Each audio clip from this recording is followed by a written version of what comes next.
श्री वाहिगुरु साहिब जी। एक ओंकार सतनाम करता पुरख निर्भौ निर्वैर अकाल मूरत अजूनी सैभं गुर प्रसाद। सतगुर आयो शरण तुहारी मिलै सूख नाम हर सोभा चिंता लाहे हमारी। अबर न सूझै दूजी ठाहर हार परियो तो द्वारी। लेखा छोड़ अलेखा छूटै हम निर्गुण लेहो उबारी। सदबख्शिंद सदा मेहरबाना सबना दे आधारी।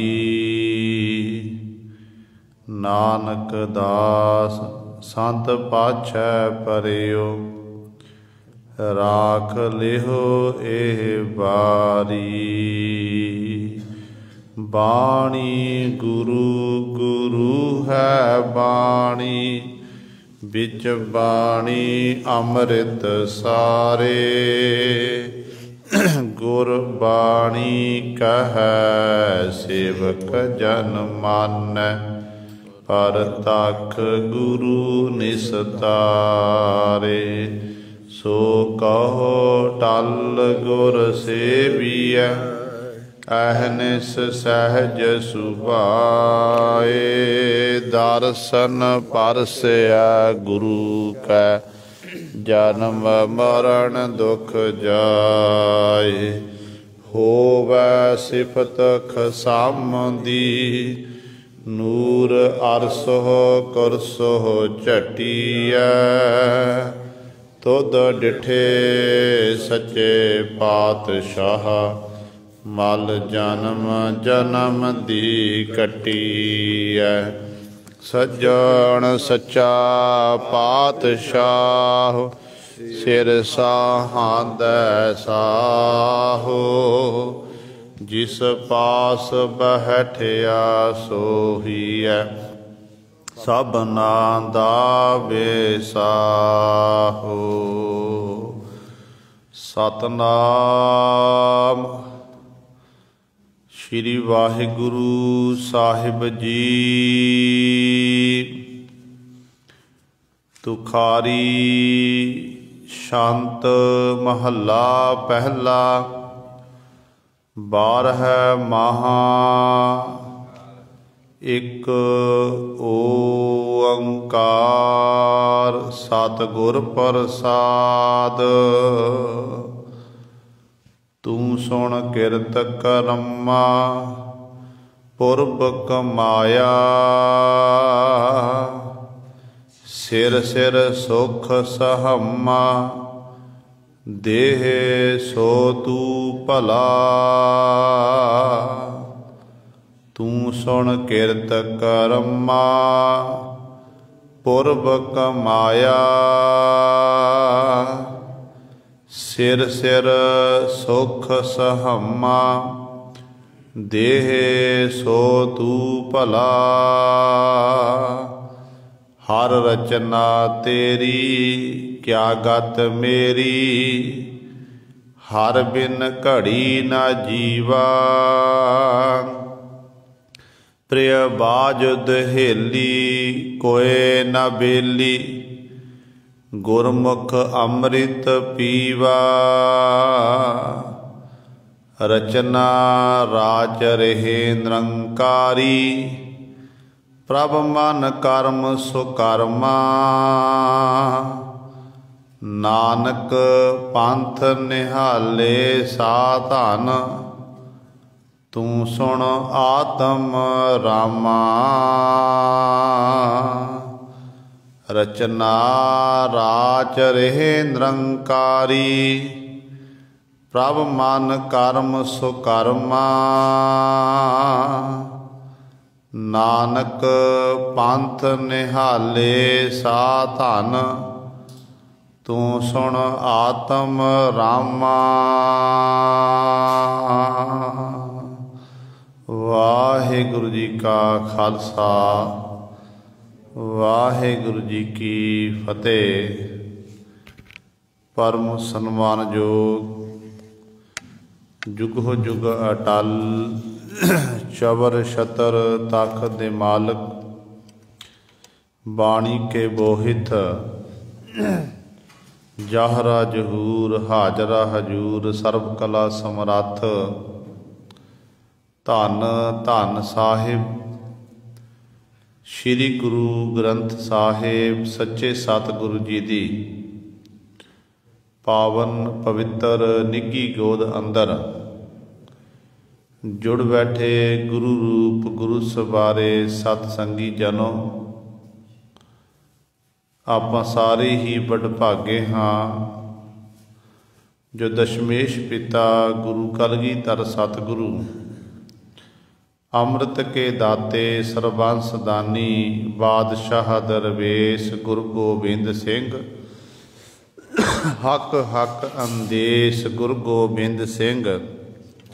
धन धन साहिब श्री गुरु गोबिंद सिंह महाराज जी की चरण छो धरती।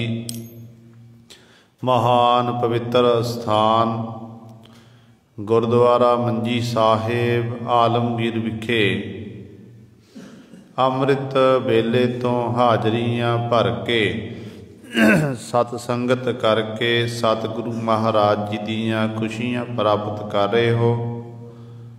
अमृत वेले तो सजे हुए दीवाना विच आप जी ने हुणे ही सत्कार जो गुरु घर दे कीर्तनिया पासों श्री आसा जी की वार दे कीर्तन श्रवण कीते हन। सो आओ गुरु सवारियो समा है जो चल रही लड़ीवार गुरबाणी दी कथा आप संगतां श्रवण करदियां आ रहीआं हन। सो आओ अपनियां मन बिरतियां एकागर करिए ध्यान गुरु चरणां नाल जोड़ीए ते गुरु महाराज जी दे पावन उपदेश नूं हिरदियां विच बसा के अपना जीवन सफला करिए। करो सारे अपनी रसना पवित्र ते उच्चारण करो जी सतनाम श्री वाहिगुरु साहिब जी। तुखारी शांत महला पहला। बारह महा एक ओंकार सतगुर प्रसाद। तुखारी राग की आरंभता हो रही है। तुखारी राग दे विच जो सतगुरु धन धन साहिब श्री गुरु नानक देव महाराज आरंभता दे विच शांत उच्चारण कर रहे हैं 1007 अंक ते। वाहिगुरु 1107 अंक ते सतगुरु जी बाणी का नाम रखिया 12 माहा। ਜਦੋਂ ਆਪਾਂ गुरु ग्रंथ साहिब महाराज की पावन बाणी पढ़ते हैं तो धन गुरु ग्रंथ साहिब महाराज 2 वारी 12 महानामे बाणी आती है। एक जो आम तौर पर जो सगरांद का दिन हुंदा है, सगरांद वाले दिन 12 माह जो माझ राग दे विच पंजवें पातशाह धन साहिब श्री गुरु अर्जन देव महाराज ने उच्चारण किया है। आम तौर पर गुरु घरां दे विच वो बाणी पढ़ी जाती है कि किरत कर्म के विछड़े कर कृपा मेलो राम। चार कुंट दह दिस भ्रमे थक आए प्रभ की साम। ਤੇ ਇਹ ਜਿਹੜਾ ਹੁਣ ਤੁਖਾਰੀ ਰਾਗ ਦੇ ਚ ਪਹਿਲੇ ਜਾਮੇ ਚ ਗੁਰੂ ਨਾਨਕ ਸਾਹਿਬ ਮਹਾਰਾਜ ਨੇ 12 ਮਹਾਨਾਮੇ ਇਹ ਬਾਣੀ ਉਚਾਰਨ ਕੀਤੀ। ਕਿਉਂਕਿ ਜਦੋਂ ਪੰਜਵੇਂ ਪਾਤਸ਼ਾਹ ਮਹਾਰਾਜ ਸਮਾਂ ਸੀ ਨਾ, ਪੰਜਵੇਂ ਪਾਤਸ਼ਾਹ ਮਹਾਰਾਜ ਦੇ ਕੋਲ ਉਦੋਂ ਸਿੱਖਾਂ ਨੇ ਬੇਨਤੀ ਕੀਤੀ, ਕਿਉਂਕਿ ਗੁਰੂ ਪਾਤਸ਼ਾਹ ਦੀ ਹਜ਼ੂਰੀ ਦੇ ਵਿੱਚ ਇੱਕ ਵਿਦਵਾਨ ਪੰਡਤ ਕਥਾ ਕਰਦਾ ਹੁੰਦਾ ਸੀ। ਉਹ ਪੰਡਤ ਚੱਲ ਕੇ ਆਇਆ ਤੇ ਗੁਰੂ ਪਾਤਸ਼ਾਹ ਦੇ ਚਰਨਾਂ 'ਚ ਬੇਨਤੀ ਕੀਤੀ ਕਿ ਪਾਤਸ਼ਾਹ, ਮੈਂ ਬੜੇ ਧਾਰਮਿਕ ਗ੍ਰੰਥ ਪੜ੍ਹੇ ਹੋਏ ਹਾਂ, ਬੜਾ ਵਿਦਵਾਨ ਹਾਂ, ਪਰ ਮੇਰੀ ਜ਼ੁਬਾਨ 'ਚ ਰਸ ਨਹੀਂ ਹੋਣ ਕਰਕੇ ਸੰਗਤਾਂ ਜਿਹੜੀਆਂ ਹਨ, ਮੈਂ ਕਥਾ ਕਰਦਾ ਹਾਂ, ਸੰਗਤਾਂ ਮੈਨੂੰ ਮਾਣ ਸਨਮਾਨ ਨਹੀਂ ਦਿੰਦੀਆਂ ਹਨ। ਹੇ ਗੁਰੂ ਪਾਤਸ਼ਾਹ ਜੀ, ਆਪ ਜੀ ਦੇ ਦਰਬਾਰ ਦੇ 'ਚ ਸੰਗਤਾਂ ਦੇਸ਼ਾਂ ਵਿਦੇਸ਼ਾਂ ਤੋਂ ਚੱਲ ਕੇ ਆਉਂਦੀਆਂ ਹਨ। ਆਪ ਜੀ ਕਿਰਪਾ ਕਰਕੇ ਮੈਨੂੰ ਅਵਸਰ, ਮੈਨੂੰ ਸਮਾਂ ਦੇਣਾ ਕਰੋ ਤਾਂ ਕਿ ਮੈਂ ਮਹੀਨੇ ਦੀ ਸੰਗਰਾਂਦ ਵਾਲੇ ਦਿਨ ਮੈਂ ਇੱਥੇ ਆਪ ਜੀ ਦੀ ਹਜ਼ੂਰੀ ਕਥਾ ਕਰਾਂ ਤੇ ਮੇਰੇ ਘਰ ਦਾ ਗੁਜ਼ਰਾਨ ਚੱਲ ਪਵੇ।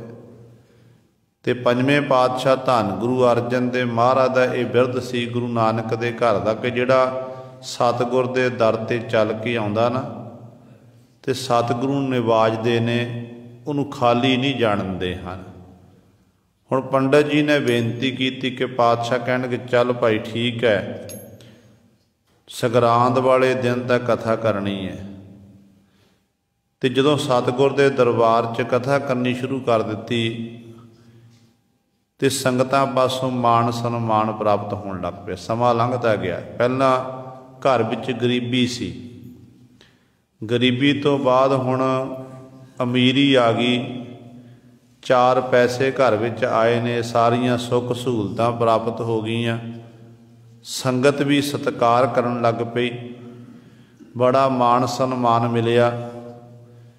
ਤੇ ਜਦੋਂ ਬੰਦੇ ਨੂੰ ਮਾਣ ਸਨਮਾਨ ਮਿਲਦਾ ਨਾ ਤੇ ਬੰਦੇ ਦੇ ਮਨ 'ਚ ਫਿਰ ਹੰਕਾਰ ਪੈਦਾ ਹੁੰਦਾ ਹੈ ਕਿ ਮੈਂ ਹੀ ਸਭ ਕੁਝ ਹਾਂ, ਮੈਨੂੰ ਇਹ ਮਾਣ ਸਨਮਾਨ ਵਡਿਆਈ ਮਿਲ ਰਹੀ ਹੈ। ਜਿਹੜਾ ਮਾਣ ਸਨਮਾਨ ਮਿਲਦਾ ਉਹ ਬੰਦੇ ਨੂੰ ਨਹੀਂ ਮਿਲਦਾ, ਉਹ ਬੰਦੇ ਦੇ ਗੁਣਾਂ ਨੂੰ ਮਿਲਦਾ ਹੈ। ਗੁਰੂ ਘਰ ਨਾਲ ਜੁੜੇ ਆ, ਗੁਰੂ ਘਰ ਵਿਖੇ ਸਤਿਕਾਰ ਮਿਲਣਾ ਸੰਗਤ ਪਾਸੋਂ, ਜਾਂ ਸੰਗਤ ਵਿੱਚ ਆ ਕੇ ਬੈਠਦੇ ਆ, ਸੰਗਤ ਫਿਰ ਸਤਿਕਾਰ ਕਰਦੀ ਹੈ। ਜੇ ਬੰਦਾ ਕਰੇ ਕਿ ਮੇਰਾ ਨਹੀਂ, ਸਤਿਕਾਰ ਤੇਰਾ ਨਹੀਂ ਹੋ ਰਿਹਾ, ਜਿਹੜਾ ਤੈਂ ਬਾਣਾ ਪਹਿਨਿਆ ਹੋਇਆ ਨਾ, ਜਿਸ ਗੁਰੂ ਦੇ ਸਥਾਨ ਨਾਲ ਤੂੰ ਜੁੜਿਆ ਹੋਇਆ ਹੈ, ਅਸਲ ਵਿੱਚ ਸਤਿਕਾਰ ਗੁਰੂ ਕੇ ਬਾਣੇ ਦਾ ਹੈ। ਹੁਣ ਪੰਡਤ ਜੀ ਦੀ ਹਾਲਤ ਵੀ ਇਹੀ ਹੋ ਗਈ, ਮਾਣ ਸਨਮਾਨ ਮਿਲਣ ਲੱਗਿਆ, ਹੰਕਾਰ ਵਿੱਚ ਆ ਗਿਆ। ਚੇਤਰ ਦੀ ਸੰਗਰਾਂਦ ਸੀ ਤੇ ਗੁਰੂ ਅਰਜਨ ਦੇਵ ਮਹਾਰਾਜ, ਬਾਬਾ ਬੁੱਢਾ ਸਾਹਿਬ ਜੀ, ਹੋਰ ਅਨੇਕਾਂ ਗੁਰਸਿੱਖ, ਦੀਵਾਨ ਹਾਲ ਜਿੱਥੇ ਗੁਰਦੁਆਰਾ ਮੰਜੀ ਸਾਹਿਬ ਦੀਵਾਨ ਹਾਲ ਹੈ, ਇੱਥੇ ਪਾਤਸ਼ਾਹ ਜੀ ਬੈਠੇ ਹੋਏ ਨੇ।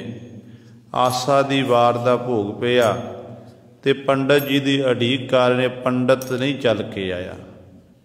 ਸਤਿਗੁਰੂ ਨੇ ਸਿੱਖ ਭੇਜਿਆ ਤੇ ਪੰਡਤ ਨੇ ਇਨਕਾਰ ਕਰ ਦਿੱਤਾ। ਬ੍ਰਹਮ ਗਿਆਨੀ ਬਾਬਾ ਬੁੱਢਾ ਸਾਹਿਬ ਜੀ ਨੂੰ ਭੇਜਿਆ ਤੇ ਪੰਡਤ ਫਿਰ ਇਨਕਾਰੀ ਹੋ ਗਿਆ। ਇੱਥੋਂ ਤੱਕ ਪੰਡਤ ਨੇ ਆਖ ਦਿੱਤਾ, ਕਹਿਣ ਲੱਗਿਆ ਕਿ ਗੁਰੂ ਅਰਜਨ ਦੇ ਮਨ ਨੂੰ ਸੰਗਤਾਂ ਮੱਥਾ ਤਾਂ ਟੇਕਦੀਆਂ ਹਨ ਜੇ ਮੈਂ ਗੁਰੂ ਕੇ ਦਰਬਾਰ 'ਚ ਕਥਾ ਕਰਦਾ ਹਾਂ। ਜੇ ਗੁਰੂ ਕੇ ਦਰਬਾਰ 'ਚ ਕਥਾ ਕਰਦਾ ਫਿਰ ਗੁਰੂ ਪਾਤਸ਼ਾਹ ਨੂੰ ਸੰਗਤਾਂ ਮੱਥਾ ਟੇਕਦੀਆਂ ਹਨ। ਜੋ ਸਿੱਖਾਂ ਨੇ ਜਾ ਕੇ ਬਾਬਾ ਜੀ ਨੇ ਸਤਿਗੁਰੂ ਨੂੰ ਦੱਸਿਆ ਤੇ ਬ੍ਰਹਮ ਗਿਆਨੀ ਬਾਬਾ ਬੁੱਢਾ ਸਾਹਿਬ ਜੀ ਨੇ ਤਾਂ ਬੇਨਤੀ ਕੀਤੀ ਕਿ ਪਾਤਸ਼ਾਹ ਜੀ, ਉਹ ਸਮਾਂ ਸੀ ਜਦੋਂ ਸੱਤੇ ਤੇ ਬਲਵੰਡ ਨੂੰ ਮਾਣ ਹੋਇਆ ਸੀ ਕਿ ਅਸੀਂ ਗੁਰੂ ਘਰ ਵਿਖੇ ਕੀਰਤਨ ਕਰਦੇ ਹਾਂ ਤਾਂ ਗੁਰੂ ਅਰਜਨ ਦੇਵ ਮਹਾਰਾਜ ਨੂੰ ਸਨਮਾਨ ਮਿਲ ਰਿਹਾ ਹੈ। ਸਤਿਗੁਰੂ ਉਹਨਾਂ ਦੇ ਅੰਦਰ ਹੰਕਾਰ ਬੋਲਦਾ ਸੀ। ਆਪ ਜੀ ਨੇ ਸੱਤੇ ਤੇ ਬਲਵੰਡ ਦਾ ਹੰਕਾਰ ਤੋੜਿਆ ਤੇ ਉਹਨਾਂ ਨੂੰ ਫਿਰ ਸਤਿਗੁਰੂ ਖਿਮਾ ਕਰਕੇ ਨਿਵਾਜਣਾ ਵੀ ਕੀਤਾ। ਤੇ ਸਤਿਗੁਰੂ ਹੁਣ ਪੰਡਤ ਦਾ ਵੀ ਹੰਕਾਰ ਤੋੜਨਾ ਕਰੋ। ਜਿੱਥੇ ਆਪ ਜੀ ਨੇ ਆਪਣੇ ਸਿੱਖਾਂ ਉੱਤੇ ਬਖਸ਼ਿਸ਼ ਕੀਤੀ, ਸਿੱਖਾਂ ਨੂੰ ਇਹ ਭਗਤੀ, ਪਰਮੇਸ਼ਰ ਦੀ ਪ੍ਰੇਮਾ ਭਗਤੀ ਬਖਸ਼ਿਸ਼ ਕੀਤੀ, ਕੀਰਤਨ ਦੀ ਦਾਤ ਬਖਸ਼ਿਸ਼ ਕੀਤੀ ਹੈ, ਉੱਥੇ ਸਤਿਗੁਰੂ ਸਿੱਖਾਂ ਦੀ ਝੋਲੀ ਦੇ ਵਿੱਚ ਆਪ ਜੀ कथा दी दात भी पाना करो, ताकि सिख आप ही कीर्तन करन, आप ही कथा करन। सिख नूं किसी पंडित कोल जाण दी लोड़ ना पवे ते सिख सब कुछ आप ही कर लवे। फिर गुरु अर्जन दे महाराज ने ये बख्शिश कीती सी ते कहण लगे कि पातशाह जी आप जी सुखैन बाणी उचारण करो, ताकि सानू किसी पंडित कोल महीने का दिन पुछण लई जाना ना पवे। ते गुरु अर्जन देव महाराज जी ने बचन कीते सी कि भाई असी जो पहले जामे च तुखारी राग दे विच 12 महानामे बाणी उचारण कीती है, ते सिखा ने बेनती की कि पातशाह जी वो बाणी अगाध बोध है, बाणी का कोई हद बन्ना नहीं है। आप जी किरपा करके सौखे तरीके तक सिखा नूं पढ़दियां सार ही बाणी के अर्थां का पता लग जाए। आप जी किरपा करके इहो जी बाणी उचारण करो। फिर पंजवें पातशाह महाराज ने माझ राग च फिर दुबारा जिहड़ा है ये 12 महानामे बाणी उचारण कीती सी, ते नाल पातशाह ने बचन कीते सी कि पहले सरूप विच असीं तुखारी राग च जो 12 महानामे बाणी उचारण कीती है, माझ राग च उस बाणी का टीका किया गया है, उस बाणी के अर्थ किए गए हैं। तो गुरु सवारे इस प्रकार सतगुरु जी ने बख्शिश की। देखो जिमें गुरु नानक साहब महाराज ने जिथे सतगुरु ने पहला जो छंद है ये मंगलाचरण के रूप दे विच है, 4 पौड़ियां छांदियां हैं। ते धन गुरु अर्जन देव महाराज ने पहली जिहड़ी पौड़ी सी किरत करम के विछड़े कर कृपा मेलो राम, 4 कुंट दै दिस भ्रमे थक आए प्रभ की साम। ये सतगुरु जी ने भी मंगलाचरण उचारण किया सी। जदों फिर बाणी की समाप्ति हुंदी है तो पंजवें पातशाह महाराज ने फिर उचारण किया कि जिन जिन नाम ध्याया दिन के काज सरे, हर गुर पूरा आराध्या दरग है सच खरे। तो इत्थे फिर सतगुरु गुरु नानक साहब महाराज ने अखीर दे विच मंगलाचरण उचारण किया है। सो 12 महानामे बाणी तुखारी राग की रंभता 1107 अंग तो रंभता हुंदी है, ते पहली बाणी है तुखारी राग दे विच। ते सतगुरु महाराज जी रंभता दे विच मंगलाचरण करते हैं। एक ओंकार सतगुर प्रसाद, परमात्मा एक है, ओंकार प्रकाश रूप है, सत सदा रहन वाला, गुर अज्ञानता नूं खत्म करके ज्ञान का प्रकाश करने वाला है, प्रसाद आनंद स्वरूप है, स्वादां तो परे है। ऐसा परमेश्वर किवें प्राप्त हुंदा है? सतगुर प्रसाद, सतगुरां दी प्रसाद किरपा सदका ऐसा परमेश्वर प्राप्त हुंदा है। तू सुण किरत करमा पुरबक माया, सिर सिर सुख सहमा, देह सो तू भला। धन धन साहिब श्री गुरु नानक देव महाराज जी सानू प्रभु दे सन्मुख बेनती करन दा तरीका दसदे ने। कहंदे ने ऐ जीव तू सुन किरत करमा। कहंदे तू ध्यान ना सुनना कर। जो जीव दे कीते हुए कर्म ने ना, वो कर्म जीव भोग रहा है। ये कर्म कित्थों शुरू होए? कहंदे पुरब कमाया, पूर्वले तेरे कर्म ने। क्योंकि जो जीव ते सिर सिर सुख सहामा, देह सो तू भला। जीव दे कीते हुए कर्मां अनुसार जीव नूं कदे दुख मिलदा, कदे सुख मिलदा, कदे अमीरी मिलदी, कदे गरीबी मिलदी है। कहंदे ये सारे कहंदे अपने जीव दे कीते हुए कर्म ने। अपने कर्म ही जीव भोग रहा है। ते कहंदे जो कहंदे परमात्मा दुख देवे सुख देवे, गुरु नानक साहब महाराज कहंदे ने, कहंदे ते ऐ जीव उस मालक दे चरनां 'च यही बेनती करनी कि मालक जी ਇਹਦੇ ਵਿੱਚ ਹੀ ਤੂੰ ਸਾਡਾ ਭਲਾ ਕਰ ਰਿਹਾ ਹੈ, ਸਾਡਾ ਚੰਗਾ ਕਰ ਰਿਹਾ ਹੈ। ਦੁੱਖ ਵੇਲੇ ਘਬਰਾਉਣਾ ਨਹੀਂ, ਸੁੱਖ ਵੇਲੇ ਪਰਮਾਤਮਾ ਨੂੰ ਵਿਸਾਰਨਾ ਨਹੀਂ, ਤੇ ਹਰ ਸਮੇਂ ਉਸ ਪਰਿਪੂਰਨ ਪਰਮਾਤਮਾ ਦਾ ਸ਼ੁਕਰਾਨਾ ਕਰਨਾ ਹੈ, ਧੰਨਵਾਦ ਕਰਨਾ ਹੈ। ਕਿਉਂਕਿ ਜੀਵ ਦੇ ਆਪਣੇ ਕੀਤੇ ਹੋਏ ਕਰਮ ਹਨ। ਆਪਾਂ ਪਾਤਸ਼ਾਹ ਦੇ ਬਚਨ ਪੜ੍ਹਦੇ ਹਾਂ ਨਾ, ਤੇ ਗੁਰੂ ਪਾਤਸ਼ਾਹ ਕਹਿੰਦੇ ਨੇ, ਦੱਦਾ ਦੋਸ ਨਾ ਦਿਉ ਕਿਸੈ, ਦੋਸ ਕਰਮਾ ਆਪਣਿਆ, ਜੋ ਮੈਂ ਕੀਆ ਸੋ ਮੈਂ ਪਾਇਆ, ਦੋਸ ਨਾ ਦੀਜੈ ਅਵਰ ਜਨਾ। ਕਹਿੰਦੇ ਇਹ ਆਪਣੇ ਕੀਤੇ ਹੋਏ ਕਰਮ ਨੇ। ਜੋ ਜੀਵ ਇਹੋ ਜਿਹਾ ਕਰਮ ਕਰਦਾ, ਉਹੋ ਜਿਹਾ ਅੱਗੋਂ ਜੀਵ ਨੂੰ ਫਲ ਪ੍ਰਾਪਤ ਹੋ ਜਾਂਦਾ। ਭਗਤ ਕਬੀਰ ਸਾਹਿਬਾਨ ਜੀ ਨੂੰ ਪੁੱਛੋ, ਫਰੀਦ ਸਾਹਿਬਾਨ ਜੀ ਕਹਿੰਦੇ ਨੇ, ਫਰੀਦਾ ਕਹਿੰਦੇ ਨੇ, ਇਹ ਜਿਹੜੀਆਂ ਜੀਵ ਦੇ ਕੀਤੇ ਹੋਏ ਆਪਣੇ ਕਰਮ ਨੇ, ਫਰੀਦਾ ਲੋਰੈ ਦਾਖ ਬਜੋਰੀਆਂ, ਕਿੱਕਰ ਬੀਜੈ ਜੱਟ, ਹੰਢੈ ਉਨ ਕਤਾਇਂਦਾ, ਪੈਂਦਾ ਲੋੜੈ ਪੱਟ। ਕਹਿੰਦੇ ਨੇ ਜਦੋਂ ਆਪਣੇ ਜੀਵਨ 'ਚ ਵਿਚਰਦਿਆਂ ਹੋਇਆਂ ਇਹ ਬੰਦੇ ਤੈ ਕਰਮ ਕੀਤੇ ਨੇ ਕੰਡਿਆਂ ਵਾਲੇ, ਕਿੱਕਰਾਂ ਵਾਲੇ, ਤੇ ਕੰਡੇ ਬੀਜੇ, ਇਹ ਕਿੱਕਰ ਪੈਦਾ ਹੋਈ ਜਿਹਦੇ ਰਾਹੀਂ ਤੈਨੂੰ ਕੰਡੇ ਨਸੀਬ ਹੋਏ ਨੇ, ਤੇ ਤੂੰ ਭਾਗਦਾ ਹੈ ਕਿ ਭਾਲਦਾ ਕਿ ਦਾਖ ਬਜੋਰੀਆਂ ਪ੍ਰਾਪਤ ਹੋ ਜਾਣ। ਕਹਿੰਦੇ ਨਹੀਂ, ਇਸ ਤਰ੍ਹਾਂ ਨਹੀਂ ਹੋਣਾ। ਜਿਹੋ ਜੇ ਤੂੰ ਕਰਮ ਕਰੇਗਾ ਉਹੋ ਜਿਹਾ ਤੈਨੂੰ ਫਲ ਅੱਗੋਂ ਮਿਲੇਗਾ। ਚੰਗੇ ਕਰਮ ਕਰੇਗਾ ਤੈਨੂੰ ਚੰਗਾ ਫਲ, ਜੇ ਮਾੜੇ ਕਰਮ ਕਰੇਗਾ ਮਾੜਾ ਫਲ ਪ੍ਰਾਪਤ ਹੋਵੇਗਾ। ਰੋਜ਼ਾਨਾ ਆਪਾਂ ਜਪਜੀ ਸਾਹਿਬ ਦੀ ਪਾਵਨ ਬਾਣੀ ਵਿੱਚ ਸਤਿਗੁਰੂ ਮਹਾਰਾਜ ਦੇ ਬਚਨ ਪੜ੍ਹਦੇ ਹਾਂ, ਤੇ ਗੁਰੂ ਨਾਨਕ ਸਾਹਿਬ ਮਹਾਰਾਜ ਬਚਨ ਕਰਦੇ ਹਨ। ਕਹਿੰਦੇ ਨੇ, ਆਪੇ ਬੀਜ ਆਪੇ ਹੀ ਖਾਹੋ, ਨਾਨਕ ਹੁਕਮੀ ਆਵੋ ਜਾਹੋ।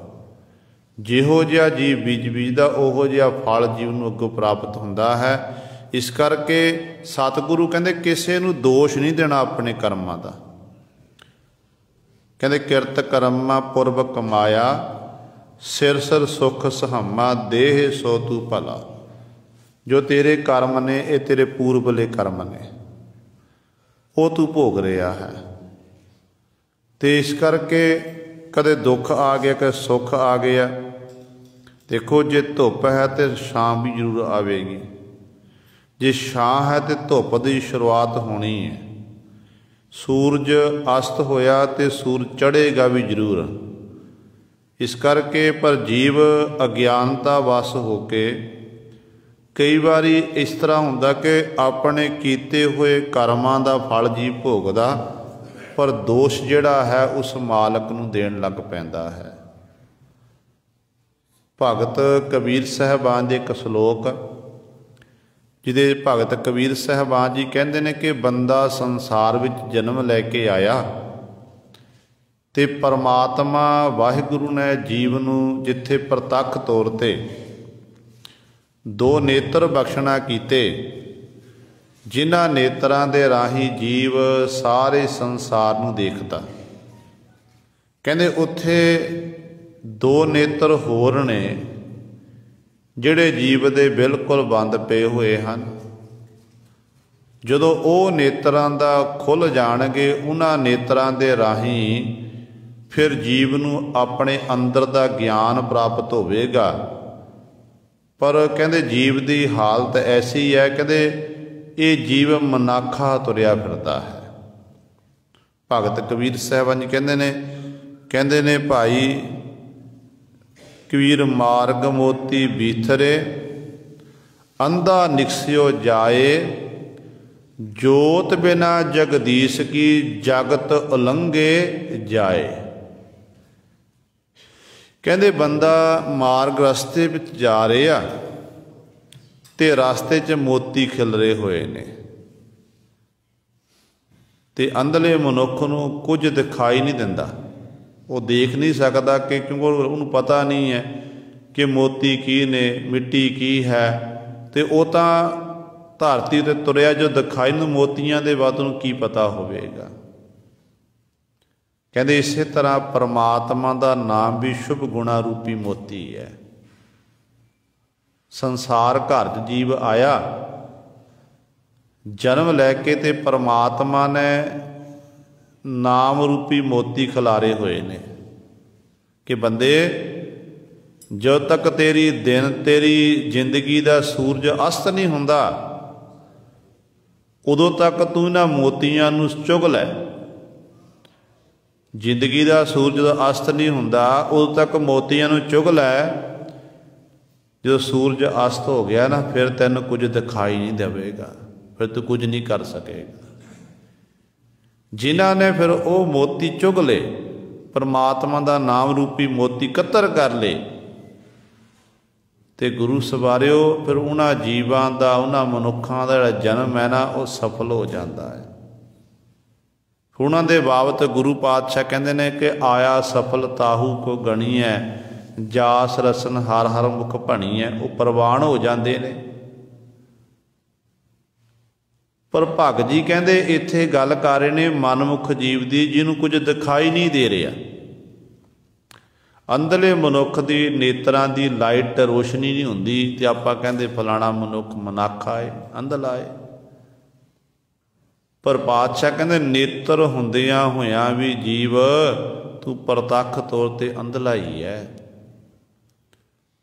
संसार बाहज नेत्रां दे राही तू संसार घर नूं तां देख रहा, परमात्मा की बनाई हुई कुदरत नूं देख रहा है,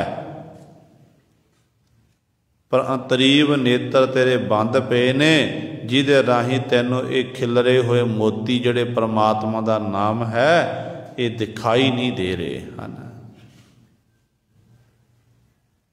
ते पातशाह कहते ने कि जोत बिना जगदीश की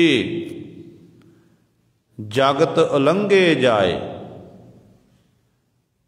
कि जगदीश जिहड़ी जोत सी ना, ज्ञान गुरु का ज्ञान, उस ज्ञान के राही ही आपां उन्हां शुभ गुणा रूपी मोतियां नूं देख सकते सन। पर जगत में इस तरह ही जीव मनाखे बन के अंधले बन के ही जा रहे हैं, जिस करके शुभ गुणा रूपी मोती भाव परमेश्वर के नाम नूं जीव इकत्तर ही नहीं कर सकिया। पर सतगुरु कहते ने ये जीव दे अपने कीते हुए कर्म ने। कईयां नूं उस मालक की प्राप्ति हुंदी है, वो वाहिगुरु के गुणां का ज्ञान करते गुरु की संगत विच बैठते ने। ते कईयां दी जिंदगी इहो जी हुंदी है कि कदे गुरु घर नहीं आ सकते, मत्था टेकण दा हुक्म भी नहीं हुंदा। मानो एक परिवार विच घर दे 4 जी ने, घर दे 4 जी ने, उन्हां 4 जीवां दे विचों जिहड़ा एक जीव है वो तां गुरु घर आउंदा, गुरु घर नतमस्तक हुंदा, कथा सुणदा, कीर्तन सुणदा, गुरु घर दीयां सेवावां करदा, समय समा कढ़दा, अमृत वेले संभाल करदा। एक परिवार दे जीव ऐसे ने जिहड़े कदे गुरु घर चल के जिन्होंने संगत चंगी नहीं लगती है, नशे का सेवन करते हैं। इस तरह ही अपनी जिंदगी नूं व्यर्थ गवा रहे हैं। है तो एक परिवार दे जी ने सारे, पर कारण की है कि एक जिहड़े ने एक नाम जप रहा, बंदगी कर रहा, ते एक गुरु सवारिओ उस मालक प्रभु तो कोहां दूर है। असल विच ये जीव दे अपने कीते हुए कर्म ने। कर्मां दे अनुसार ही जीव दुख सुख भोगदा है। जिन्हां पासों सतगुरु बाणी पढ़ाते सिमरन कराते हैं उन्हां ते गुरु की बख्शिश है। पर जेड़े गुरु सवारिओ बाणी तो कोहां दूर ने, वो इस तरह विषय विकारां विच ही गलता रहिंदे ने, उन्हां दा जीवन फिर सफला नहीं हो सकता है। 2 मित्र, एक है मनमुख, एक है गुरमुख। दोनों का आपसी बड़ा प्यार है, दोनों के अपने अपने कर्म ने। गूढ़ी मित्रता है, ਗੁਰਮੁਖ ਨਾਮ ਜਪਦਾ ਮਨਮੁਖ ਜਿਹੜਾ ਹੈ ਉਹ ਕਰਮਾਂ ਵਿੱਚ ਪਿਆ ਹੋਇਆ ਹੈ, ਮਾੜੇ ਕਰਮ ਕਰਦਾ ਹੈ।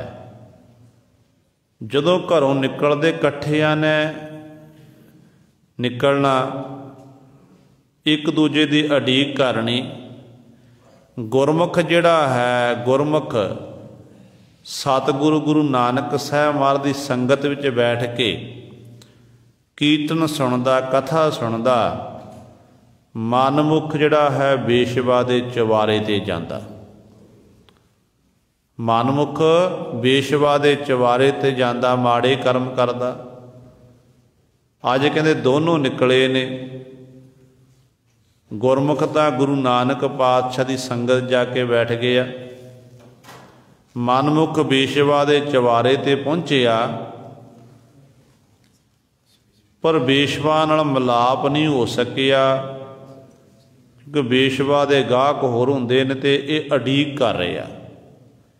ਨਿਰਾਸ਼ ਹੋ ਕੇ ਵਾਪਸ ਮੁੜ ਕੇ ਆ ਗਿਆ, ਉਸ ਥਾਂ 'ਤੇ ਬੈਠ ਗਿਆ ਜਿਸ ਥਾਂ 'ਤੇ ਇਹਦੇ ਮਿੱਤਰ ਨੇ ਆਖਿਆ ਸੀ ਕਿ ਮੈਂ ਤੈਨੂੰ ਇੱਥੇ ਬੈਠ ਕੇ ਉਡੀਕਾਂਗਾ, ਜੇ ਮੈਂ ਪਹਿਲਾਂ ਆ ਗਿਆ ਮੈਂ ਉਡੀਕਾਂ ਨੇ, ਤੂੰ ਇੱਥੇ ਆ ਗਿਆ, ਤੂੰ ਮੈਨੂੰ ਉਡੀਕਣਾ ਹੈ। ਉਸ ਥਾਂ 'ਤੇ ਆ ਕੇ ਆਪਣੇ ਮਿੱਤਰ ਨੂੰ ਉਡੀਕਦਾ। ਧਰਤੀ ਉੱਤੇ ਬੈਠਾ, ਦਰੱਖਤ ਦੀ ਛਾਂ ਥੱਲੇ ਬੈਠਾ ਹੋਇਆ, ਹੱਥਾਂ ਦੇ ਨਾਲ ਗੁਰੂ ਸਾਹਿਬ ਬੈਠੇ ਬੈਠੇ ਨੇ ਮਿੱਟੀ ਪੁੱਟਣੀ ਸ਼ੁਰੂ ਕਰ ਦਿੱਤੀ। ਥੋੜ੍ਹੀ ਜਿਹੀ ਮਿੱਟੀ ਜਦੋਂ ਧਰਤੀ ਤੋਂ ਹਟਾਈ, ਕਹਿੰਦੇ ਇੱਕ ਸਾਹਮਣੇ ਨੂੰ ਘੜਾ ਦਿਖਾਈ ਦਿੱਤਾ। ਜਦੋਂ ਮਿੱਟੀ ਨੂੰ ਚੰਗੀ ਤਰ੍ਹਾਂ ਪੁੱਟਿਆ ਤੇ ਵਿੱਚੋਂ ਉਹ ਘੜਾ ਕੱਢਿਆ, ਉਹ ਜਦੋਂ ਉਹਦਾ ਢੱਕਣ ਚੁੱਕਿਆ, ਢੱਕਣ ਚੁੱਕ ਕੇ ਦੇਖਦਾ ਹੈ ਕਿ ਇਹਦੇ ਵਿੱਚ ਜਿੰਨਾ ਵੀ ਇੱਕ ਸੋਨੇ ਦੀ ਮੋਹਰ ਹੈ, ਬਾਕੀ ਸਾਰੇ ਕੋਲੇ ਬਣੇ ਹੋਏ ਨੇ। ਕੋਲੇ ਦੇ ਨਾਲ ਉਹ ਸਾਰਾ ਜਿਹੜਾ ਹੈ ਕਲਸ਼ ਜਿਹੜਾ ਘੜਾ ਭਰਿਆ ਹੋਇਆ।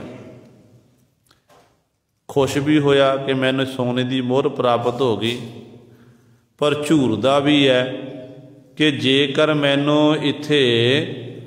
ਮੈਨੂੰ ਸਾਰਾ ਇਹ ਭਰਿਆ ਹੋਇਆ ਘੜਾ ਜੇ ਸਾਰਾ ਸੋਨਾ ਹੁੰਦਾ ਤੇ ਅੱਜ ਮੇਰੀ ਜ਼ਿੰਦਗੀ ਕੁਝ ਹੋਰ ਹੋਣੀ ਸੀ, ਮੈਂ ਅਮੀਰ ਹੋ ਜਾਣਾ ਸੀ। ਇਸ ਤਰ੍ਹਾਂ ਮਨ ਦੇ ਵਿੱਚ ਇਹ ਵਿਚਾਰਾਂ ਕਰਦਾ ਹੈ। ਉੱਧਰੋਂ ਜਦੋਂ ਇੰਨੇ ਚਿਰ ਦਾ ਜਿਹੜਾ ਗੁਰਮੁਖ ਮਿੱਤਰ ਸੀ, ਜਿਹੜਾ ਗੁਰੂ ਨਾਨਕ ਪਾਤਸ਼ਾਹ ਸੰਗਤ ਵਿੱਚ ਜਾ ਕੇ ਬੈਠਦਾ ਸੀ, ਉਹ ਆ ਰਿਹਾ, ਉਹ ਲੰਗੜਾਉਂਦਾ ਹੋਇਆ ਆ ਰਿਹਾ, ਉਹਦੇ ਪੈਰ 'ਚ ਕੁਝ ਕੰਡਾ ਇਤਿਆਦਿਕ ਵੱਜਿਆ, ਉਹਨੂੰ ਬੜੀ ਦਰਦ ਪੀੜਾ ਹੋ ਰਹੀ ਹੈ। ਤੇ ਗੁਰੂ ਸਵਾਰਿਓ ਉਸ ਸਮੇਂ ਜਦੋਂ ਕੋਲ ਪਹੁੰਚਿਆ, ਕਹਿਣ ਲੱਗਾ ਭਰਾਵਾ ਤੈਨੂੰ ਕਿਹਾ, ਮੇਰੇ ਕੰਡਾ ਵੱਜ ਗਿਆ। ਕਹਿਣ ਲੱਗਾ ਦੇਖ, ਮੈਂ ਵੇਸ਼ਵਾ ਦੇ ਚਵਾਰੇ 'ਤੇ ਜਾਂਦਾ ਤੇ ਮੈਨੂੰ ਪਰਮੇਸ਼ਰ ਨੇ ਆ ਸੋਨੇ ਦੀ ਮੋਹਰ ਦੇਣਾ ਕੀਤੀ, ਤੇ ਤੂੰ ਗੁਰੂ ਨਾਨਕ ਸਾਹਿਬ ਮਹਾਰਾਜ ਦੀ ਸੰਗਤ ਵਿੱਚ ਜਾਂਦਾ ਤੇ ਤੈਨੂੰ ਸਤਿਗੁਰੂ ਜੀ ਨੇ ਕੀ ਦੇਣਾ ਕੀਤਾ, ਤੇ ਤਾਂ ਕੰਡਾ ਵੱਜਿਆ। ਤੇ ਗੁਰਮੁਖ ਕਹਿਣ ਲੱਗਿਆ ਕਿ ਭਰਾਵਾ ਜਿਹੜਾ ਤਾਂ ਮੈਨੂੰ ਸਵਾਲ ਕੀਤਾ ਨਾ, ਮੇਰੇ ਮਨ ਸ਼ੰਕਾ ਪੈਦਾ ਹੋਈ ਹੈ, ਪਰ ਇਹਦਾ ਉੱਤਰ ਆਪਾਂ ਗੁਰੂ ਨਾਨਕ ਸਾਹਿਬ ਮਹਾਰਾਜ ਕੋਲ ਜਾ ਕੇ ਲੈਂਦੇ ਆ। ਗੁਰੂ ਨਾਨਕ ਪਾਤਸ਼ਾਹ ਸਾਡੇ ਨਗਰ 'ਚ ਆਏ ਨੇ, ਚੱਲ ਮੇਰੇ ਨਾਲ ਚੱਲਣਾ ਕਰ। ਗੁਰੂ ਨਾਨਕ ਸਾਹਿਬ ਮਹਾਰਾਜ ਦੱਸਣਗੇ ਕਿ ਕਾਰਨ ਕੀ ਹੈ। ਕਹਿੰਦੇ ਨੇ ਇਸ ਤਰ੍ਹਾਂ ਵਿਚਾਰ ਕਰਕੇ ਫਿਰ ਇਹ ਗੁਰੂ ਨਾਨਕ ਸਾਹਿਬ ਮਹਾਰਾਜ ਦੀ ਹਜ਼ੂਰੀ 'ਚ ਪਹੁੰਚੇ। ਸਤਿਗੁਰੂ ਜਾ ਕੇ ਬੇਨਤੀ ਕੀਤੀ ਕਿ ਪਾਤਸ਼ਾਹ ਜੀ, ਆਪ ਜੀ ਕਿਰਪਾ ਕਰਕੇ ਦੱਸੋ, ਮੈਂ ਆਪ ਜੀ ਸੰਗਤ ਵਿੱਚ ਆਉਂਦਾ, ਕਥਾ ਸੁਣਦਾ, ਕੀਰਤਨ ਸੁਣਦਾ ਤੇ ਮੈਨੂੰ ਕੰਡਾ ਵੱਜਿਆ। ਇਹ ਵਿਸ਼ਈ ਪੁਰਸ਼ ਹੈ, ਵੇਸ਼ਵਾ ਦੇ ਚਵਾਰੇ 'ਤੇ ਜਾਂਦਾ, ਤੈਨੂੰ ਸੋਨੇ ਦੀ ਮੋਹਰ ਮਿਲੀ ਹੈ ਤੇ ਬਾਕੀ ਸਾਰਾ ਘੜਾ ਜਿਹੜਾ ਕੋਲੇ ਨਾਲ ਭਰਿਆ ਹੋਇਆ। ਤੇ ਸਤਿਗੁਰੂ ਕੀ ਖੇਡ ਹੈ।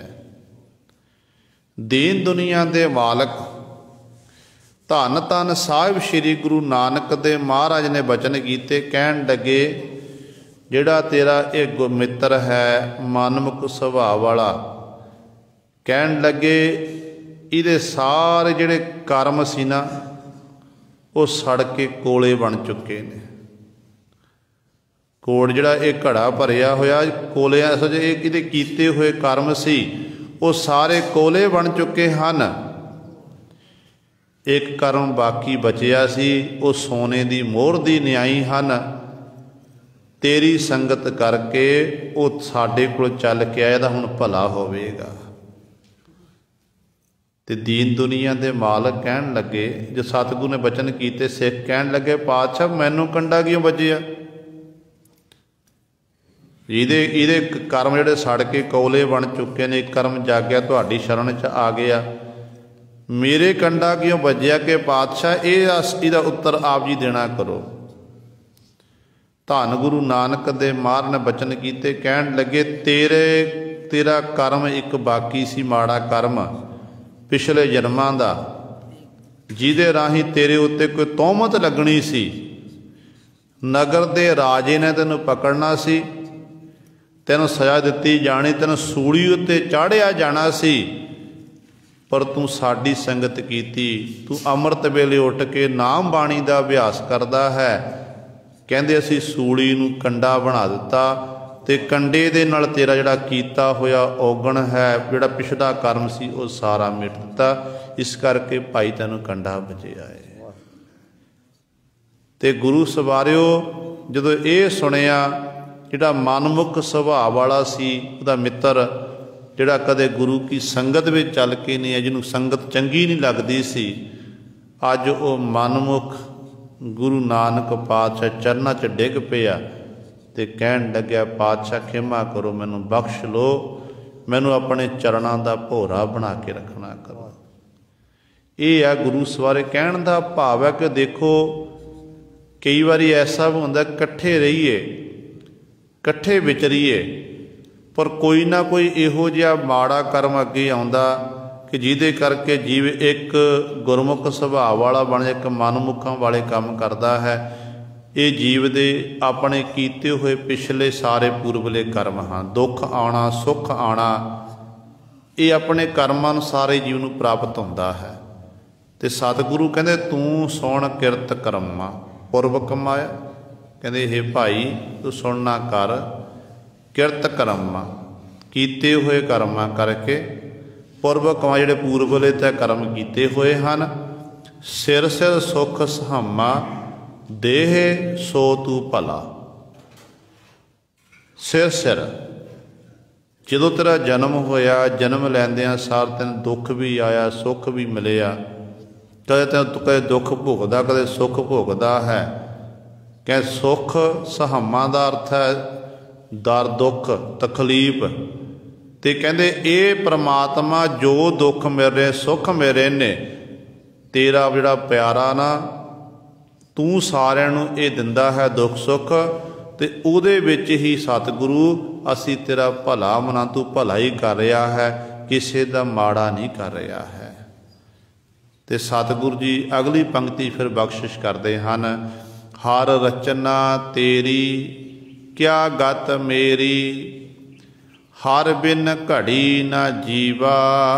हे परमेश्वर है हरि जी, हर रचना तेरी, ये जो संसार है ये तेरी रची हुई सृष्टि है, तू बनाना कीती है। किस तरह की बनाई है? रंगी रंगी भांति कर कर जिनसी, माया जिन उपाई, कर कर वेख्या कीता अपना, जिव तिस दी वडियाई, जो तिस भावै सोई करसी, हुक्म न करना जाई, सो पात साहो साहा पात साहिब, नानक रहन रजाई। अनेका रंगा रूपां की परमात्मा ने सृष्टि सृजना की है। कईयां नूं सांवला रंग बख्शे, कईयां नूं गोरा बख्शो, चिट्टा रंग बख्शिश किया है। जीव जंतु पैदा किए, हर एक दी वखरी वखरी बोली, बोली विच फर्क, शैली विच फर्क, सुभाव विच फर्क है।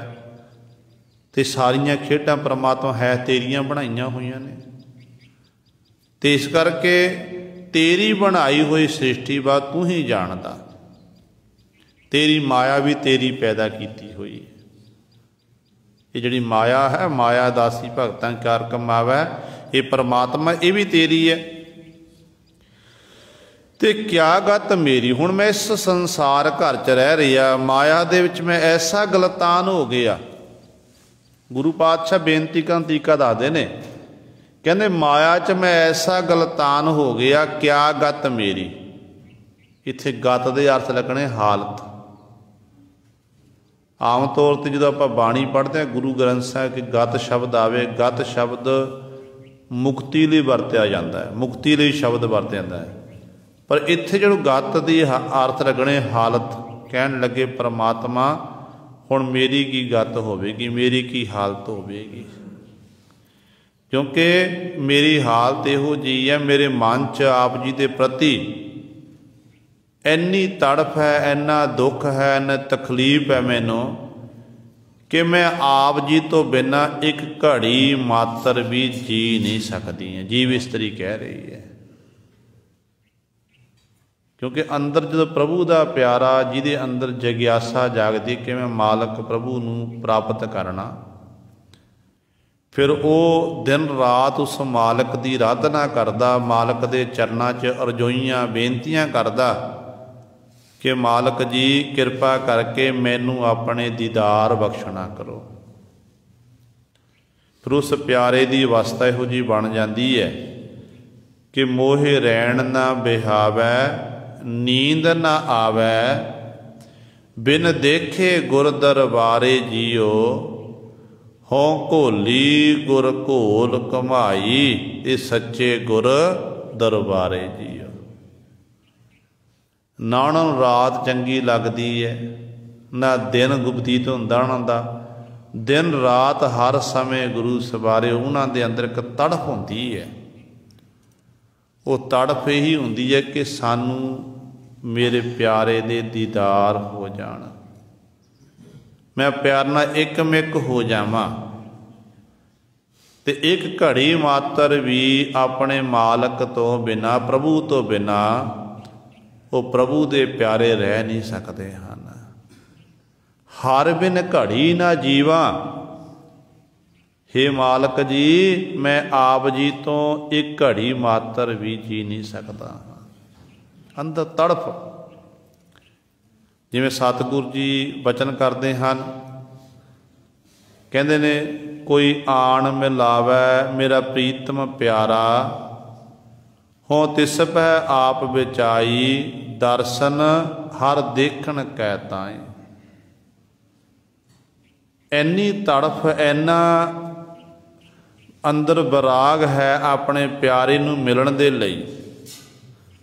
सतगुरु कहंदे कोई इहो जिहा गुरमुख प्यारा मैनू आके मिल जावे, जिहड़ा उस मालक नाल एकमिक होवे, ते मैनू भी उस मालक प्रभु नाल मिला दवे।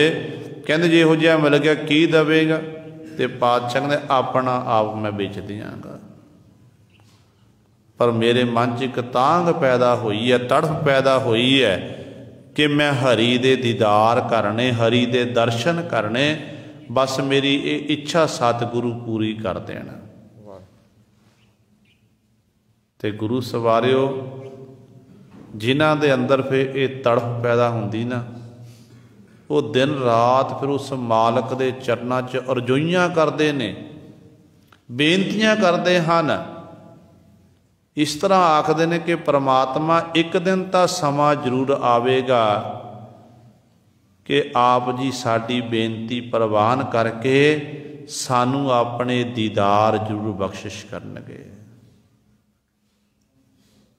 गुरु पातशाह नूं पुछो, कबीर साहिबान जी कहंदे ने कबीर केसो केसो कूकी है, ना सोई है आसार, रात दिवस के कूकने, कबहू के सुनै पुकार। कहंदे जे दिन रात कूकीए, दिन रात फरियाद करिए, उस मालक नूं चेते करिए, अरदासां बेनतियां करिए, कहंदे फिर एक दिन समा तां आउणा है कि परमात्मा एक दिन अरदास जरूर सुनेगा। गुरसिख गुरु के चरणों च आउंदा, दोनों हाथ जोड़ के कगिया के गुरु पातशाह के चरणों च बेनतियां करदा। ते सिख की ये तीव्र इच्छा यही हुंदी कि जिहड़ी मैं अरदास कर रहा, बेनती कर रहा, मेरा गुरु मेरी बेनती सुन लवे, मेरा गुरु मेरी बेनती सुन लवे। ते गुरु तो सुनदा है, पर सानू सुनानी नहीं आउंदी है। गल ये है, गुरु साडी बेनती सुनदा पर सानू सुनानी नहीं आउंदी है। कारण की है कि मुख दे राहीं असीं बेनती जरूर करते हैं, पर मन करके बेनती नहीं करते हैं।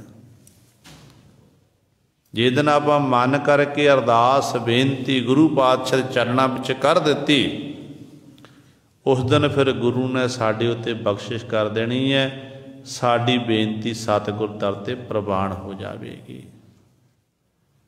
पर गुरु पातशाह जी कहते ने, कहते हुण मेरी इहो जे मेरे अंदर इन्नी तड़फ पैदा हो गई है कि परमात्मा जिहड़ी ये बनाई हुई रचना है, संसार है, संसारिक माया है, ये सारी तेरी है। क्या गत मेरी, मेरी हुण हालत की होवेगी? मेरी हालत इहो जी है, हर बिन घड़ी ना जीवा, हरि परमात्मा तो बिना मैं घड़ी मात्र भी जी नहीं सकती।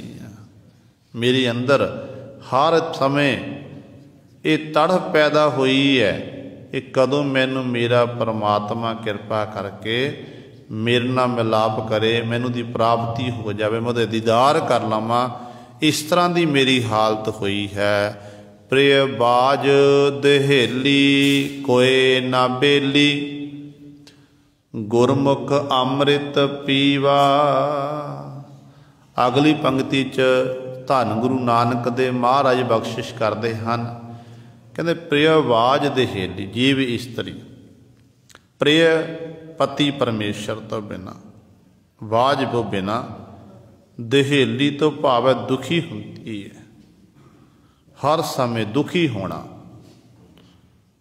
कोई ना बेली, संसार घर च विचरदियां होइयां मनुख दे अनेकां मित्र सज्जण हुंदे ने, बड़े दोस्त हुंदे ने, पर भगती मार्ग ते चलदियां जदों प्यारे नूं मिलण दी तांघ पैदा हुंदी है ना, उस राह ते चलण वाले बड़े थोड़े हुंदे ने,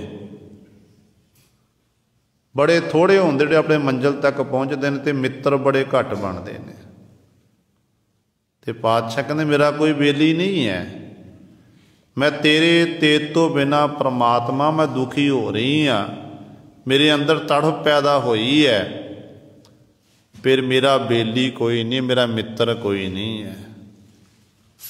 हाँ, गुरमुख अमृत पीवा, जिन्हां दा मुख गुरु वल है, गुरु दे सन्मुख हो के अमृत पीवा, नाम रूपी अमृत नूं पीना करा, क्योंकि इस नाम रूपी अमृत नूं प्राप्त करके ही मैं अमर हो सकती हाँ।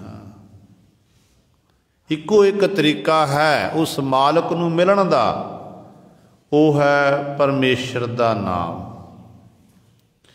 जिन्हां दे हिरदे विच वाहिगुरू दा नाम वस गया, उहदी फिर नेड़ता गुरु नाल बन गई, उहदी नेड़ता जिहड़ी है परमेश्वर नाल बन जाती है। पर गल यह है कि नाम जपना बड़ा औखा है, गुरु कृपा कर दवे ना, गुरु की कृपा के राही ही नाम जपया जा सकता। कोशिश सानू करनी चाहिए है, घट्टो घट आपां सवेरे उठते हैं, सवेरे उठ के परमात्मा का शुक्र करो, 10 मिनट 15 मिनट बैठो याद दे विच। सारी जिंदगी काम धंधे करने हैं, हुण तां करदे अगे भी करने ने, सवेरे शाम आपां कुछ कु समा गुरु के निमित्त कढ़ीए, बाणी पढ़ीए, गुर मंत्र मूल मंत्र का जाप करिए, तो मन नूं सकून, मन नूं शांति मिलेगी। फिर सारा दिन जिदा जे आपां छे अमृत वेले संभाल करिए ना, तो बंदा फिर अपनी जिंदगी सारा दिन वधिया विचरदा। तो जे दिन अमृत वेला खुंझ जावे सिमरन अभ्यास ना होवे, उदों उस दिन गुरु सवारे फिर घाट महसूस होंदी है। तो सतगुरु कहते ने जिहड़ी जीव इस्तरी है उहदे अंदर तड़फ इहो जी है कि परमेश्वर तो बिना, पति तो बिना, कहते वो दिहेली दुखी हुंदी है, उहदा कोई बेली मित्र सज्जन नहीं है।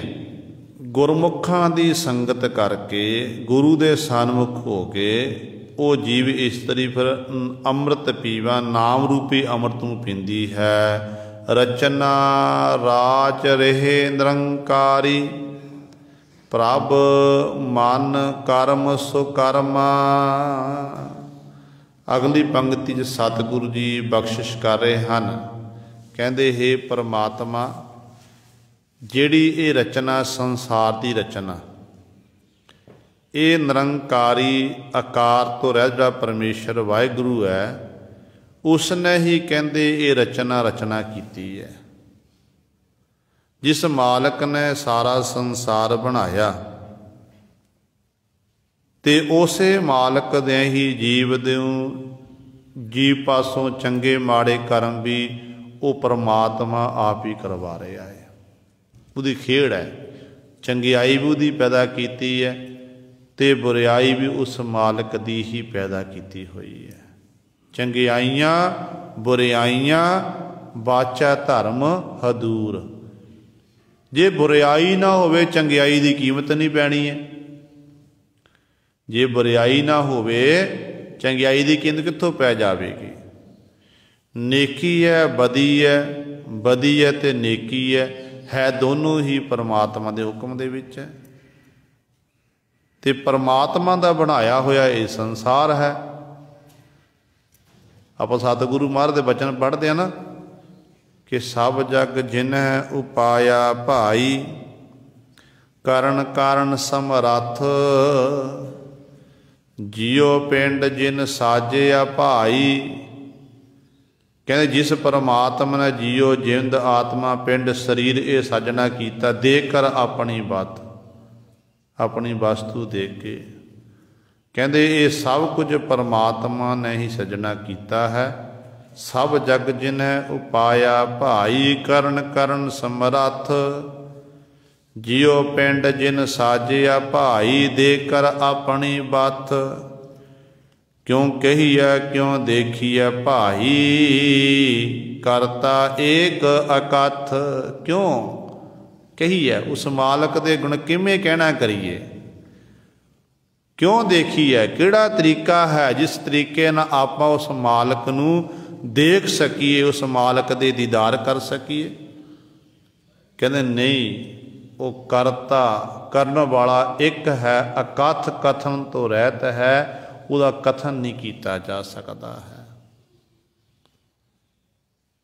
जिहड़ा उहदे गुणां दा गैण करदा ना, कि जिहड़ा सोचे कि मैं रब दे गुण गैण करके रब दे विच अभेद, रब नूं मैं प्राप्त करना, हद बना लभ लैना, ते गुरु सरे वो लभ नहीं सकदा। हाँ, गुण गैण करके वो उस मालक दे विच ही अभेद हो जाता, लीन हो जाता है।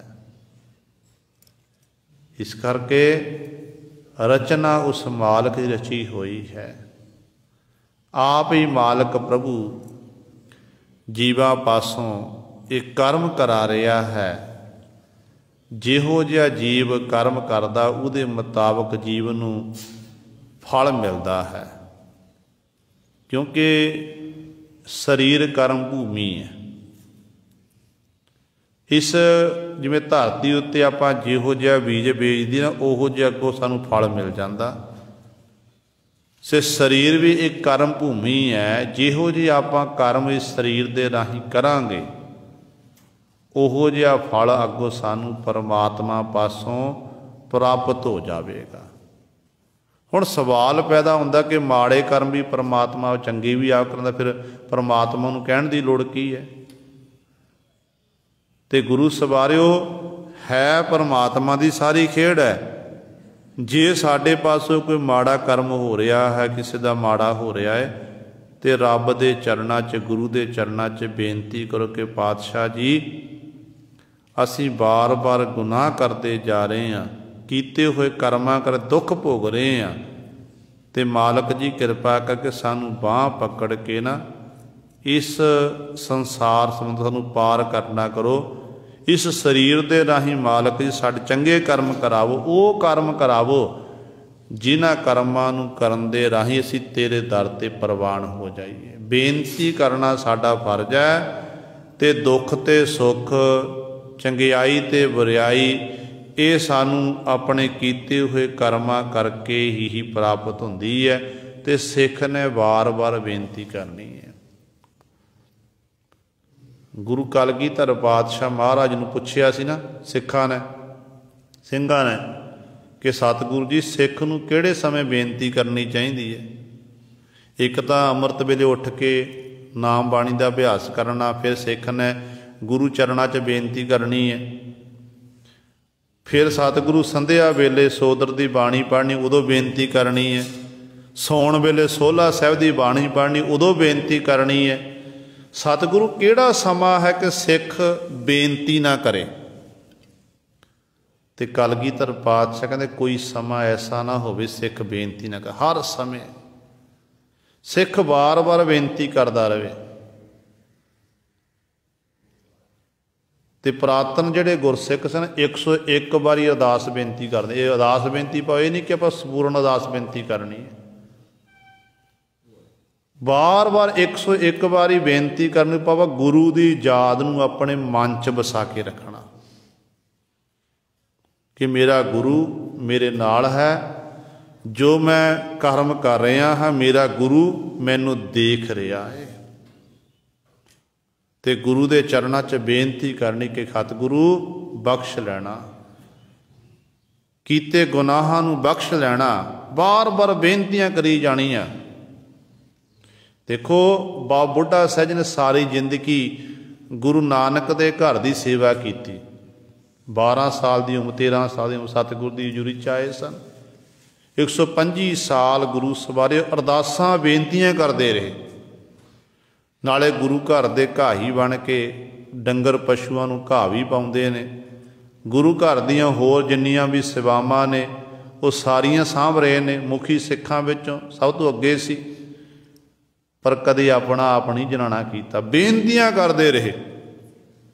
ਜੋ ਸਮਾਂ ਆਇਆ ਨਾ ਅੰਤਮ ਸਮਾਂ, ਬਾਬਾ ਬੁੱਢਾ ਸਾਹਿਬ ਜੀ ਗੁਰੂ ਹਰਗੋਬਿੰਦ ਸਾਹਿਬ ਮਹਾਰਾਜ ਸਨਮੁਖ ਸਤਿਗੁਰੂ ਮਹਾਰਾਜ ਕਹਿਣ ਲੱਗੇ ਕਿ ਬਾਬਾ ਜੀ ਤੋਂ ਮੰਗੋ ਕੀ ਮੰਗਦੇ ਹੋ। ਤੇ ਬਾਬਾ ਬੁੱਢਾ ਸਾਹਿਬ ਜੀ ਨੇ ਹੱਥ ਜੋੜੇ ਕਹਿਣ ਲੱਗੇ ਕਿ ਪਾਤਸ਼ਾਹ ਅੱਜ ਮੈਂ ਤੁਹਾਡੇ ਚਰਨਾਂ 'ਚ ਬੇਨਤੀ ਕਰਦਾ ਕਿ ਮੈਨੂੰ ਜਮਾਂ ਦੀ ਮਾਰ ਨਾ ਪਵੇ, ਜਮਾਂ ਦੀ ਮੈਨੂੰ ਮਾਰ ਨਾ ਪਵੇ। ਕਿੰਨੀ ਨਿਮਰਤਾ।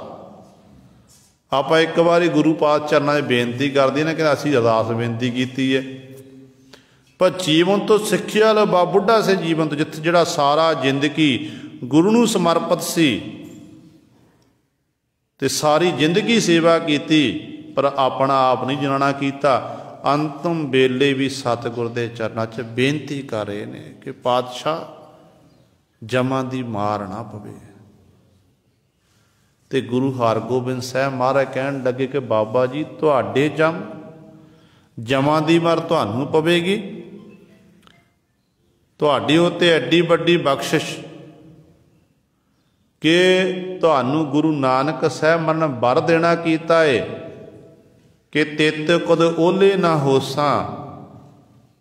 ਤੁਹਾਨੂੰ ਗੁਰੂ ਅੰਗਦ ਦੇ ਮਹਾਰਾਜ ਨੇ ਇਹ ਬਚਨ ਕੀਤੇ ਨੇ ਕਿ ਤਿੰਨ ਕੋ ਕਿਆ ਉਪਦੇਸੀ ਹੈ ਜਿਨ ਗੁਰ ਨਾਨਕ ਦਿਓ। ਐਡੀ ਵੱਡੀ ਬਖਸ਼ਿਸ਼ ਦੇ ਮਾਤਰ ਤੁਹਾਨੂੰ ਗੁਰੂ ਅਮਰਦਾਸ ਪਾਤਸ਼ਾਹ ਮਹਾਰਾਜ ਨੇ ਸਿੱਖੀ ਦੀ ਅਵਧੀ ਆਖਣਾ ਕੀਤਾ। ਤੇ ਬਾਬਾ ਜੀ ਐਡੀ ਵੱਡੀ ਤੁਹਾਡੇ ਉੱਤੇ ਬਖਸ਼ਿਸ਼ ਹੈ, ਤੇ ਅੱਜ ਵੀ ਤੁਸੀਂ ਕਹਿ ਰਹੇ ਹੋ ਕਿ ਫਿਰ ਬੇਨਤੀ ਕਰਕੇ ਸਾਨੂੰ ਜਮਾਂ ਦੀ ਮਾਰ ਪਓ, ਜੰਮ ਤੁਹਾਡੇ ਨੇੜੇ ਨਹੀਂ ਆ ਸਕਦੇ। ਇਹ ਹੈ ਗੁਰੂ ਸਿੱਖ ਦੀ ਅਰਦਾਸ। ਸਿੱਖ ਅੰਤਮ ਸਵਾਸ ਤੱਕ ਗੁਰੂ ਦੇ ਚਰਨਾਂ 'ਚ ਅਰਦਾਸਾਂ ਹੀ ਕਰਦਾ, ਬੇਨਤੀਆਂ ਕਰਦਾ ਏ ਕਿ ਗੁਰੂ ਜੀ ਸਾਨੂੰ ਬਖਸ਼ ਲਓ, ਬਖਸ਼ ਲਓ। ਜਦੋਂ ਆਪਾਂ ਬੇਨਤੀ ਕਰਾਂਗੇ ਨਾ ਤੇ ਕਦੇ ਫਿਰ ਅਸੀਂ ਆਪਣਾ ਆਪ ਨਹੀਂ ਜਣਾਵਾਂਗੇ। ਆਪਣਾ ਆਪ ਉਦੋਂ ਜਣਾਉਂਦੇ ਜਦੋਂ ਸਾਡੇ ਅੰਦਰ ਮੈਂ ਹੁੰਦੀ ਹੈ। ਤੇ ਗੁਰੂ ਚਰਨਾਂ 'ਚ ਬੇਨਤੀਆਂ ਕਰ, ਬਾਰ-ਬਾਰ ਬੇਨਤੀਆਂ ਕਰਕੇ तो साड़ी फिर मैं मुक जाती है। जब मैं मुक गई तो उदों आप गुरु के दर ते फिर प्रवान हो गए। तो पातशाह जी वचन करते हैं, कहते परमात्मा तेरी बनाई हुई रचना है, तै रची हुई है, तू निरंकारी आकार तो रहत है आप जी। मेरा साडा प्रभु है, मन कर्म सो कर्मा। ते प्रभु आप जी साडे सारे कीते हुए कर्मां नूं जानन वाले हैं। ते परमात्मा मैं मन करके ही जिहड़े सारे कर्म कर रहा हाँ, तू ही साडे पासे ये कर्म कराउंदा है। नानक पंथ निहाले सा धन, तू सुन आत्म रामा। सा धन, धन का अर्थ है स्त्री। गुरु ग्रंथ साहब महाराज जी धन शब्द कई बार है, जिमें धन धन धन जन आया, जिस प्रसाद सा जगत राया। इत्थे धन उस मालक नूं आख्या गया, जिथे फिर सतगुरु कहते ने धन धन धन माया नूं भी आख्या गया। काचा धन संचय मूर्ख गावार, मनमुख भूले अंध गवार। फिर गुरु सवारे जिहड़ा ये धन जिहड़ा इत्थे शब्द वरते, धन इस्त्री लई वरत्या गया। जदों इस्त्री वाचक होवे ना तो उदों आपां पोला शब्द बोलना है, नानक सा धन। धन जदों बोलांगे तो शब्द का अर्थ जिहड़ा होर बन जाएगा। नानक सा धन, वो इस्त्री। इस्त्री बेनती कर रही है, जीव इस्त्री उस मालक के चरणों च बेनती कर, नानक पंथ निहाले सा धन।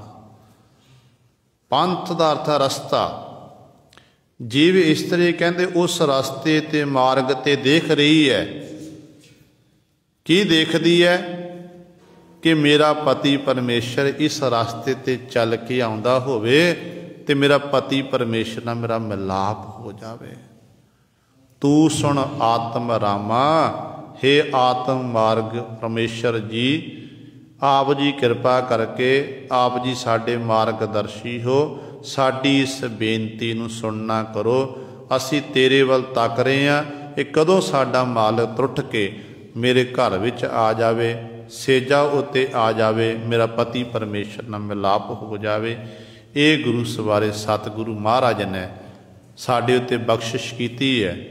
तो खारी राग दे जो शंत है, 12 महानामे बाणी का पहले शंत की पहली पौड़ी की सतगुरु जी ने विचार करवाई है। बाकी रहंदे शब्द की विचार आप कल वाले दीवान च करांगे। होइयां भुल्लां चुकां दी खिमा। आओ अखीरलियां